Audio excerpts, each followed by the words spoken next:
5 months ago, an outbreak of tornadoes tore through Van Zandt County east of Dallas. Since April, it's taken a summer of rebuilding and a huge community effort to get a family attraction ready for a big reopening today. And Yona Gavino is there.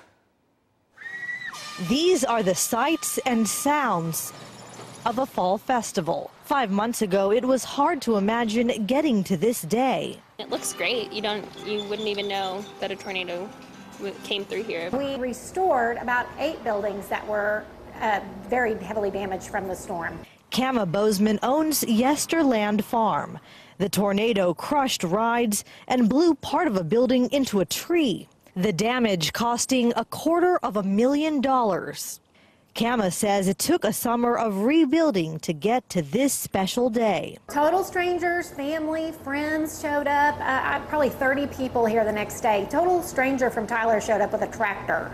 This door was put in after the old one got destroyed. But there's still evidence of the tornado's damage, like this sign bent at the edges. From rides to pumpkin picking, ponies and 3, 2, 1, let them go, Junior. Pig racing, there's something for the whole family. There's so few places like this where you can get away from all the tall buildings and the busy streets and just kind of be with nature. I will be 40 tomorrow, so this is my birthday present. That laughter, a special present for all of the hard work. Yona Gavino, CBS 11 News.